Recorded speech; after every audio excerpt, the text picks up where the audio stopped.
A number of people have asked me since I posted that BEHR video a few weeks ago, have I heard back from them yet? And if you don't know what I'm talking about, you can check it out here.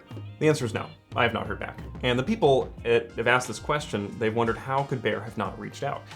And the answer is actually not what you may think. It's not because it was too wacky or they didn't like it or they weren't intrigued. After 2 days, I began to wonder, and after about 2 weeks, that's when I realized. I haven't heard back because of timing. Not talking about the holiday season, but because of winter. It's so obvious in retrospect, they haven't reached out because they haven't seen it yet. It's winter, and what do bears do in winter? They hibernate. When it comes down to it, it's my fault for posting this video this time of year. So I expect when they wake up from their prolonged snooze sometime around March, they'll get to see the video. They'll see and read the supportive and kind comments. They will be intrigued by the idea. They'll reach out to me, I'll get to tell them about it, and they'll love it just as much as I expected they will.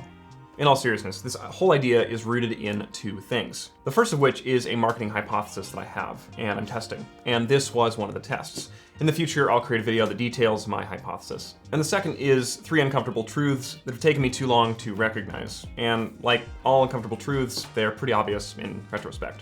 Truth number 1. If I do the same things as everybody else, I will get the same results as everybody else. To expect otherwise is delusion. Seems obvious, it is obvious, but it took me a while to realize. Truth number 2, a quote from Tim Ferriss: life punishes the vague wish and rewards the specific ask. I realized all this time in my creative agency, I have wished for ideal clients or projects to come to us. Sometimes that happens, but that's not a strategy. Truth number 3, my creative agency isn't all that creative when it comes to our own marketing.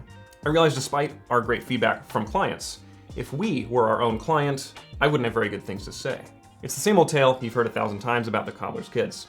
If we are actually as creative as I claim we are, then we better be using that to our advantage. So there you go, that's what I got for you. And BEHR, have a great snooze, and we'll see you sometime in March.